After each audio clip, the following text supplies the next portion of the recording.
Segunda parte de la clase de conceptos, y lo que vamos a hacer en esta segunda parte es mirar a algunas cosas matemáticas que son importantes. ¿Sí? Primero voy a explicar un poco sobre qué es verosimilitud. Basado en esta idea vamos a Bayes y luego vamos a mirar, por ejemplo, a cadenas de Markov y también a la teoría de la información. Otra vez son cosas que vamos a repetir una vez que necesitamos estos conceptos, estas cosas de matemática. Ok, mejor mostrar el slideshow. Ahí vamos. Ok, entonces estadística, hay un montón de cosas que están involucradas con la estadística. Lo que vamos a mirar un poco es la probabilidad. Probabilidad es algo que conocemos todo, pero en realidad lo que quiero hacer es mirar al concepto de verosimilitud. ¿Sí? Sí, nos podemos decir, por ejemplo, ¿cuál es la probabilidad de X? Pero otra pregunta que podemos hacer desde un punto de vista matemático, ¿cuál es la verosimilitud de X? Y acá pues la pregunta será la misma, que obviamente no es lo mismo, es otra cosa.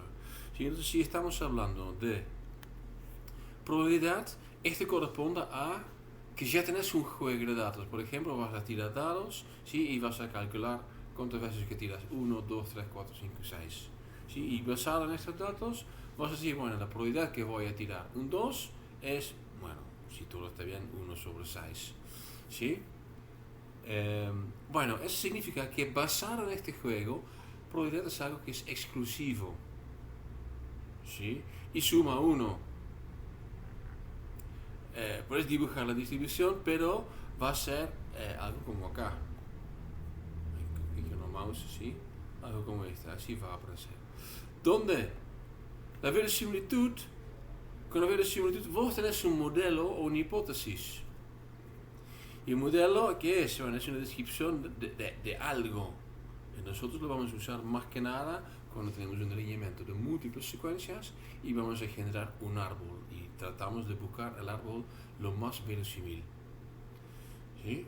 ¿Qué significa? Bueno, es el árbol, es el modelo que explica el alineamiento de múltiples secuencias en su forma más probable, más verosímil. ¿Sí? Esa es un poco la diferencia. Acá, sí, la verosimilitud es nada exclusivo. ¿Por qué? Bueno, vamos a ver que cuando vos tenés varias secuencias, que tenés un montonazo de posibles árboles que se pueden dibujar, ¿sí? Entonces, no es exclusivo porque hay tantos y la gran mayoría no sabes, no conoces. Bueno, es parte de la aproximación de la filogenia. Y podemos dibujar la distribución y va a ser más que nada algo así. La función matemática es la misma, ¿sí? Pero la aproximación es diferente. Bueno, ¿ok?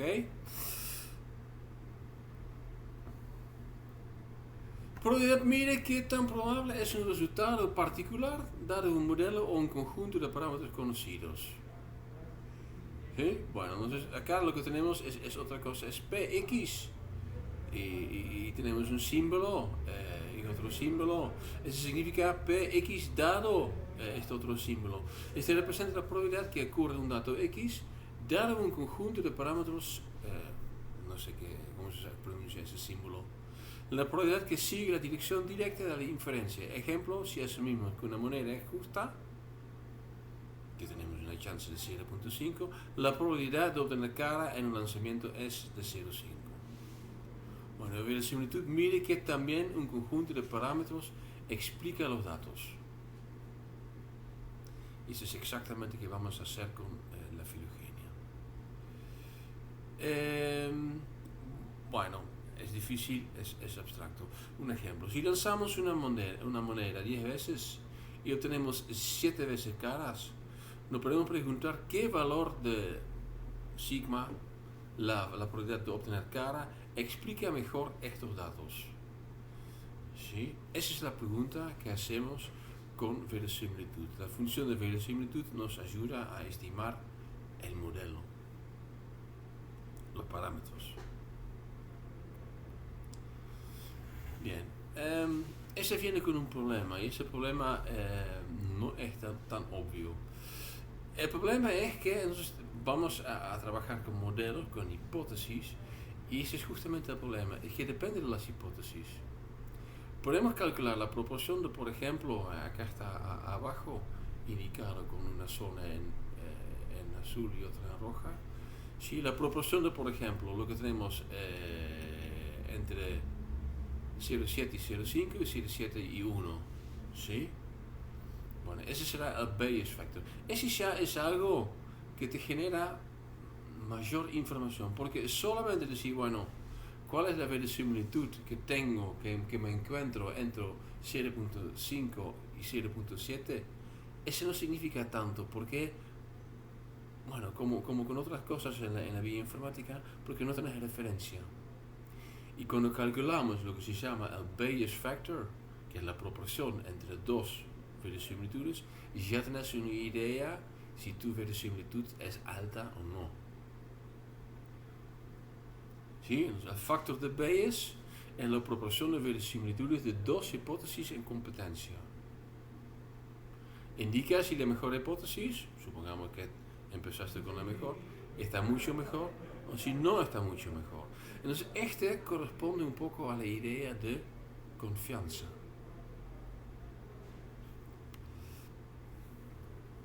Bueno, basado en este, o quizás al revés, no sé, hay algo que se llama estadística bayesiana, que fue desarrollado por Bayes, que en realidad también se puede describir como probabilidad condicional. Y acá se pone un poco complejo, pero lo voy a explicar con un ejemplo de la inmunología y COVID, y un ejemplo ficticio, pero que va a aclarar más que nada cuál es el problema que tenemos con la verosimilitud y cómo lo podemos solucionar con estadística bayesiana. Luego con la filogenia vamos a ver que hay otras formas para solucionar el mismo problema. Bueno, en general la estadística bayesiana está basada también en verosimilitud. Se puede hacer en otra, pero en general es verosimilitud.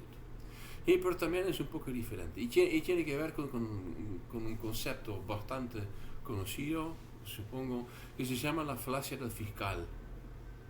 ¿Sí? Y tiene que ver con, bueno, cuál es la probabilidad de tener un match de ADN, si es dada que la persona, si ese es igual la probabilidad que es la persona dado un match de ADN. Y el fiscal está pensando que estas dos cosas son iguales y no es así. Ese es un poco el problema y tiene que ver con los falsos. Acá está puesto, cuando un fiscal ha recopilado alguna evidencia, por ejemplo una coincidencia de ADN, y un experto declara que la probabilidad de encontrar esta evidencia si el acusado fuera inocente es pequeña, la falacia ocurre si se concluye que la probabilidad de que el acusado sea inocente debe ser comparativamente pequeña. ¿Sí? Entonces, no son dos cosas iguales. ¿Y cómo lo podemos entender por qué está mal? Bueno, supongamos que la evidencia es única. Entonces no tenemos ni otra evidencia que solamente el match de ADN. ¿Sí? Bueno, la probabilidad tiene que ver con una base de datos, ¿sí? Porque la probabilidad de match de ADN depende de cuántos otros matches de ADN puedes identificar. ¿Sí? Si está muy cerca, ahí va. ¿Sí? Bueno, si la base de datos de P es grande, el resultado va a ser algo aleatorio, entonces crece. ¿Sí?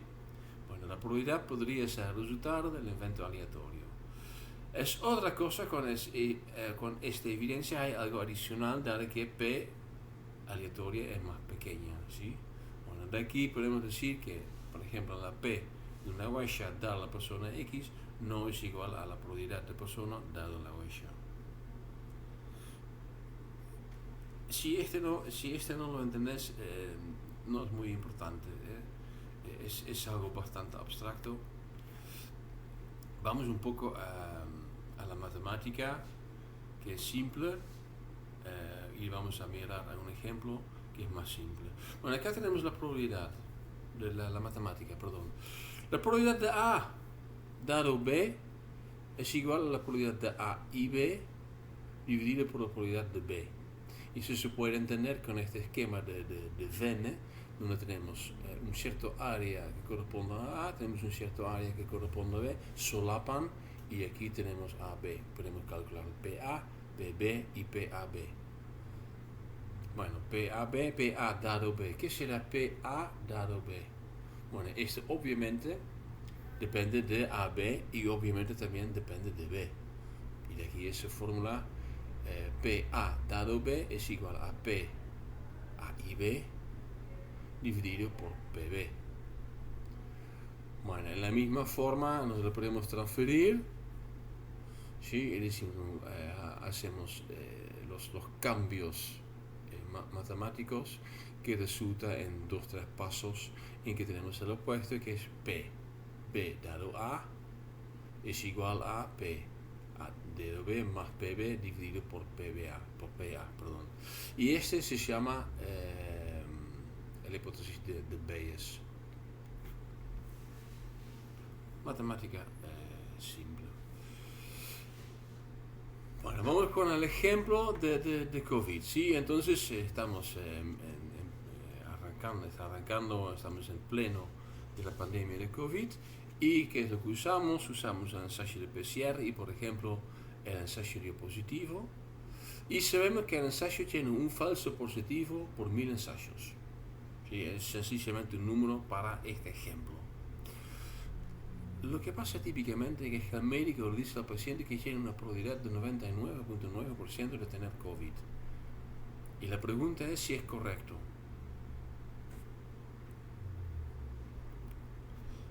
Es falso.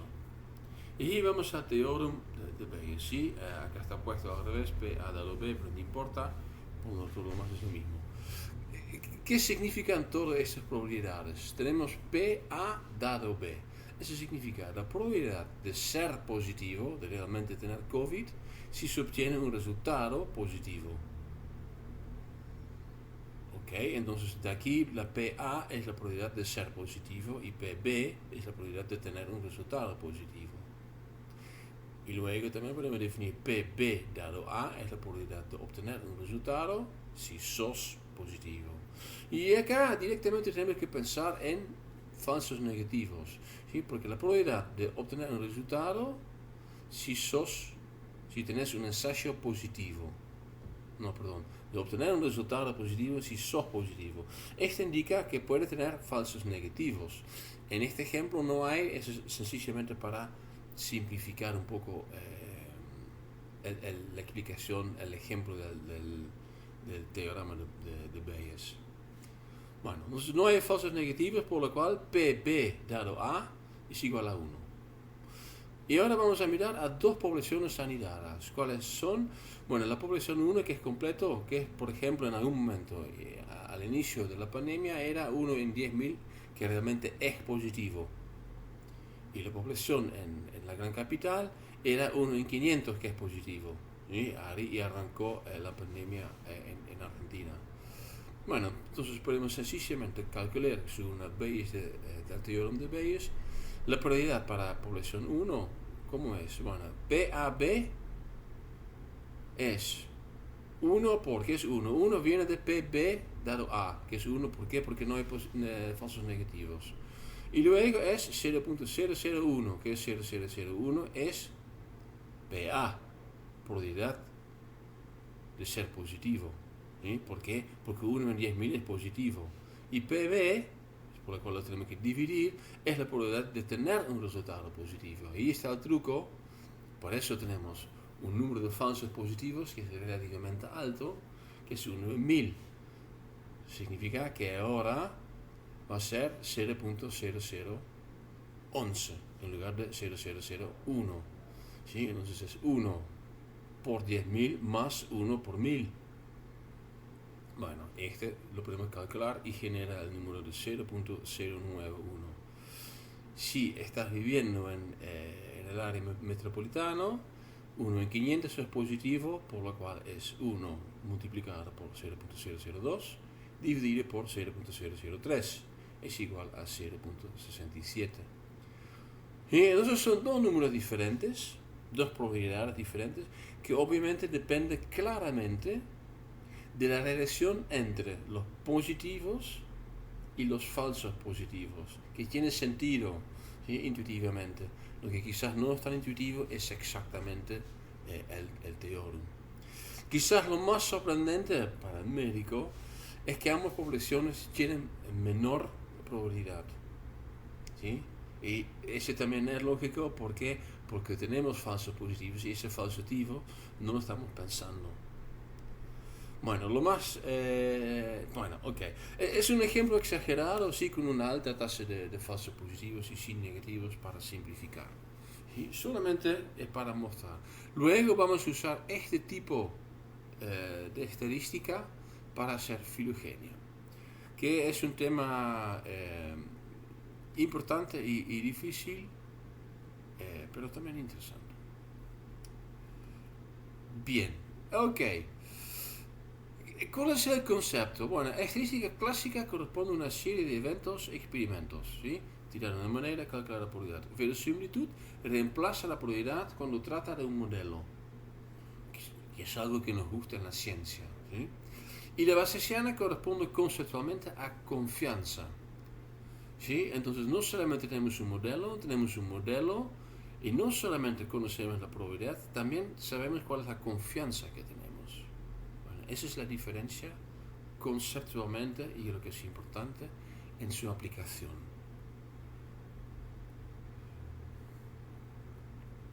Ok, próximo tema, Markov Chains. Markov Chains no es tan complicado, lo que va a ser complicado más tarde son los Hidden Markov Models.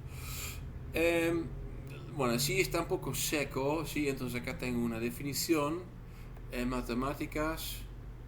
Acá estamos. Una cadena de Markov de primer orden es un proceso estocástico de tiempo discreto con la propiedad de Markov. Bueno, de primer orden no es tan importante, lo que es importante es cadena de Markov, es un proceso estocástico de tiempo discreto con la propiedad de Markov. No se entiende para nada, ¿por qué? Porque no sabemos qué es la propiedad de Markov. Vamos con la segunda definición.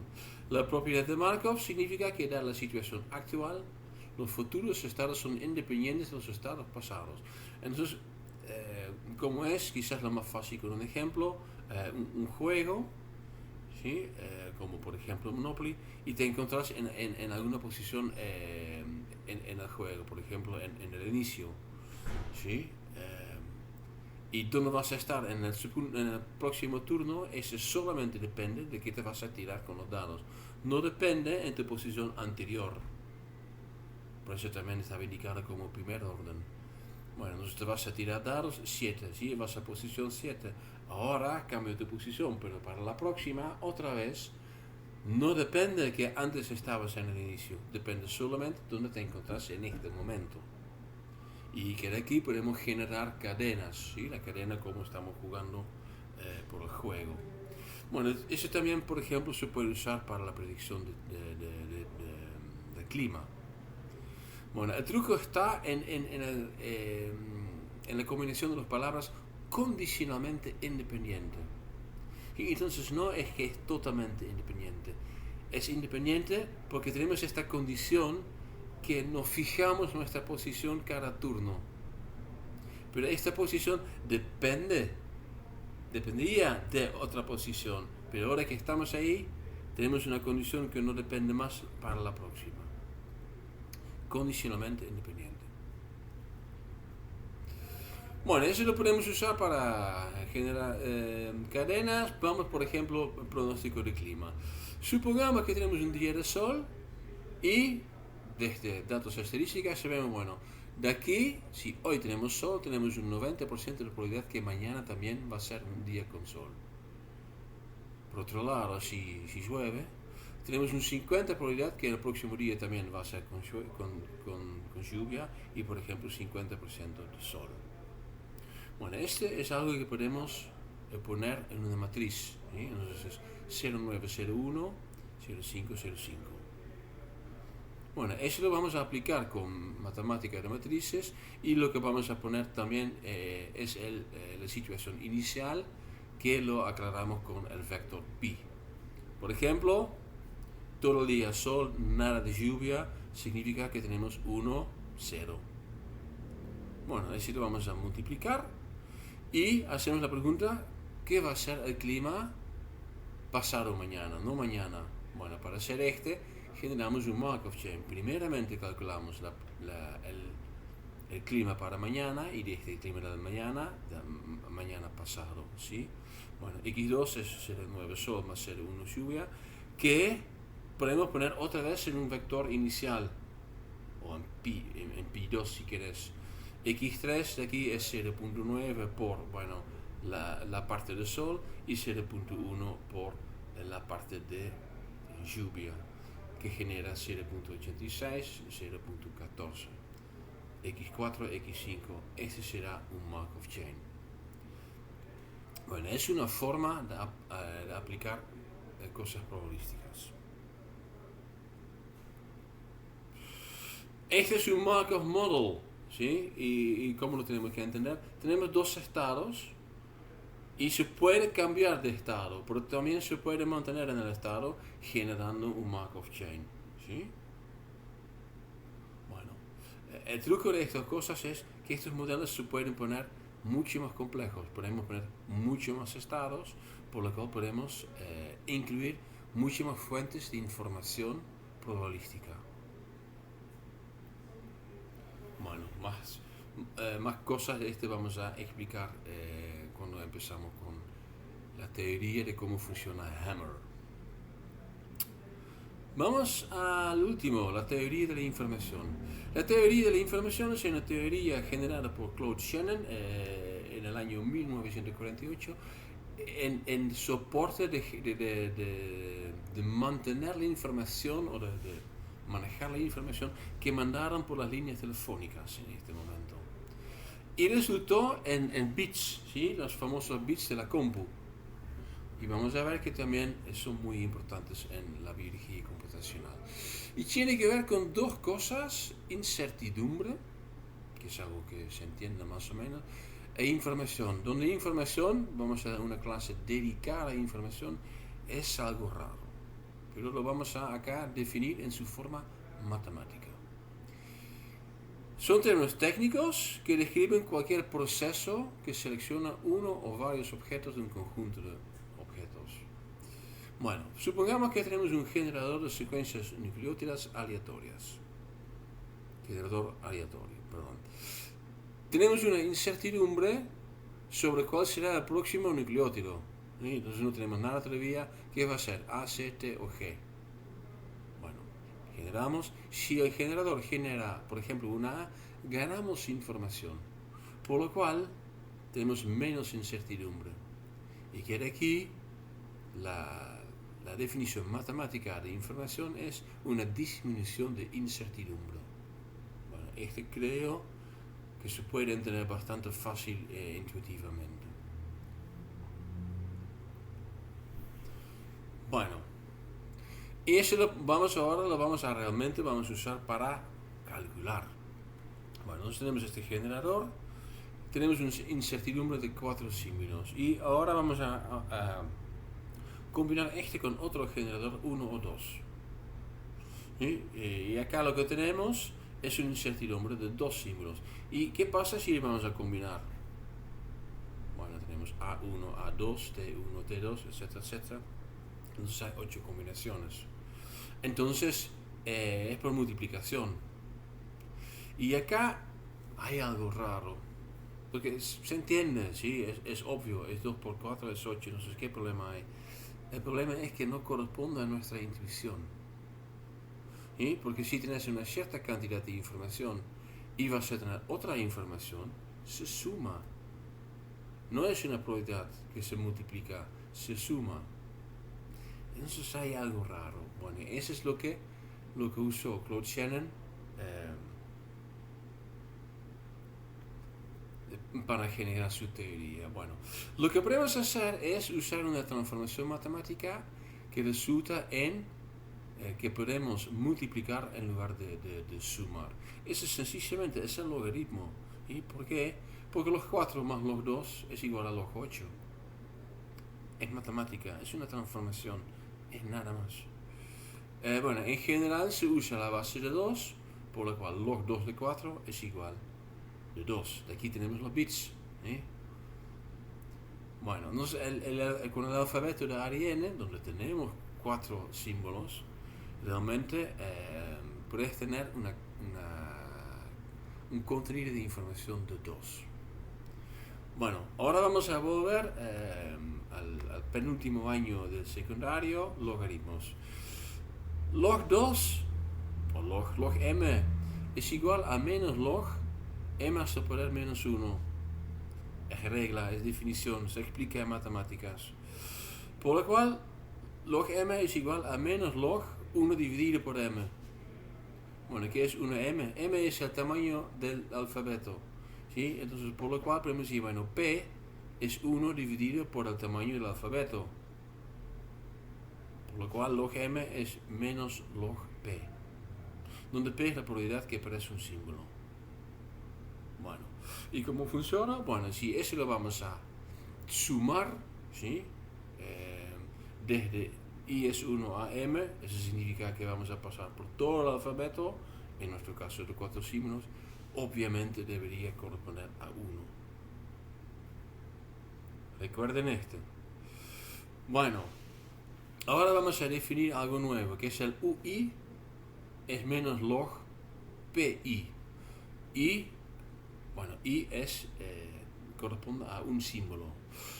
Si PI se acerca a 0, probabilidad es baja, va a ser una gran sorpresa de encontrar aquí I es grande y UI se acerca a infinito. Y por lo cual este se llama el surprisal. ¿Sí? Si tenemos una sorpresa grande, un surprisal grande o bajo. Bueno, ¿qué es la incertidumbre? La incertidumbre es el surprisal promedio. El surprisal es por símbolo. La incertidumbre es el promedio. ¿Por qué? Porque tenemos 4 posibles símbolos y obviamente la incertidumbre depende de los 4 símbolos, no solamente de la probabilidad de generar una A o una C o una T o una G promedio. Bueno, ¿cómo lo podemos calcular?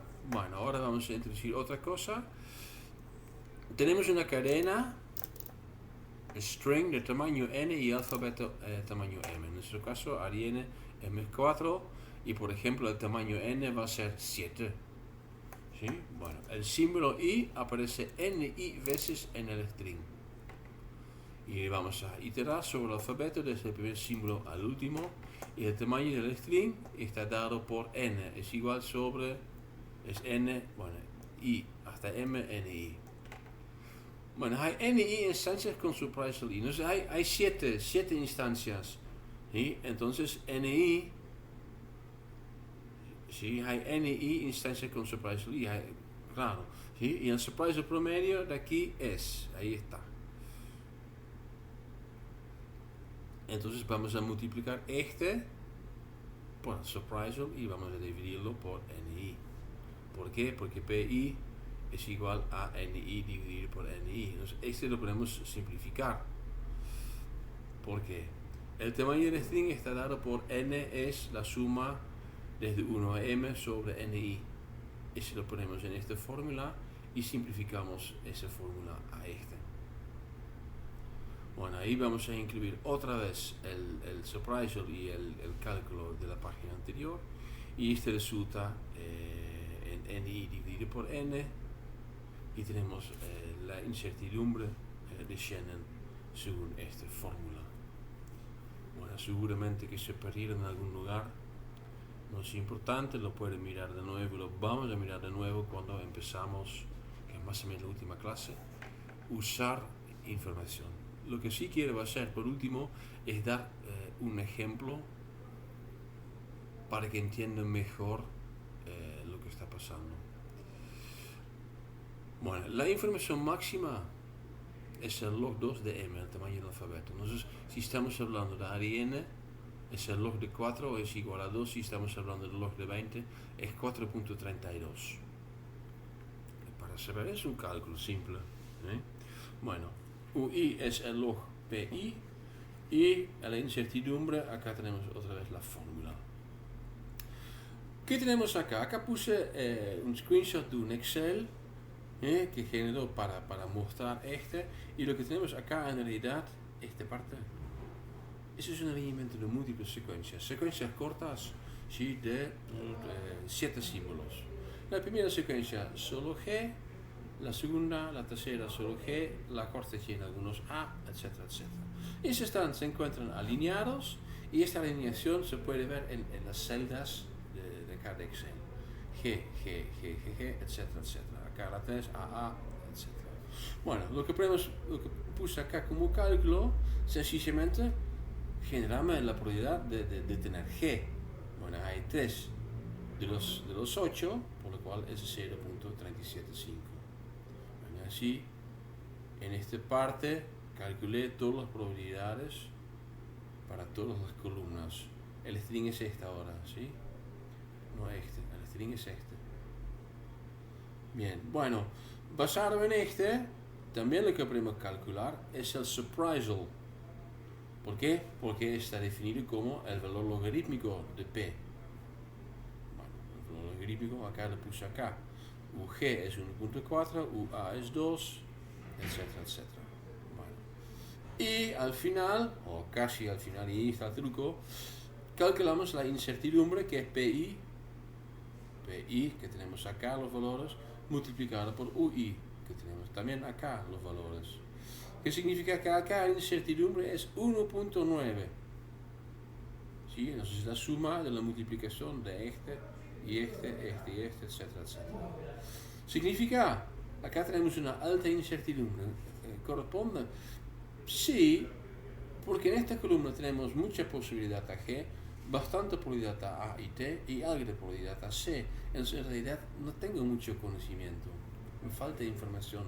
Donde la última columna, siempre G, entonces acá estoy seguro que debería ser G. Tengo mucha información, tengo poco incertidumbre. ¿Sí? Bueno, aquí también por eso puse la información máxima. Lo que necesitamos es la información y la información es la información máxima menos la incertidumbre. ¿Por qué? Porque la información es la disminución de la incertidumbre. Ahí estamos.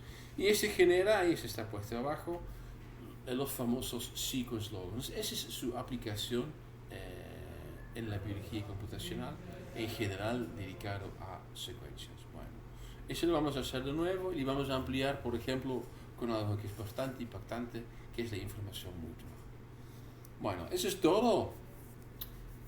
Seguramente que ahora tienen un montonazo de preguntas porque lo fui por arriba. Son cosas de matemática que a mí tampoco me gustan, entonces a veces me cuesta explicar. Pero lo vamos a ver de nuevo. Lo pueden leer también en el libro.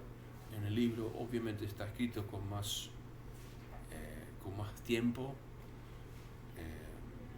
Y obviamente, mientras tanto, se puede buscar, por ejemplo, en la página de Wikipedia si te falta algo. Bueno, aquí cerramos la segunda parte de la clase, de los conceptos. Y bueno, nos vemos pronto para la próxima clase que va a ser Next Generation Sequencing.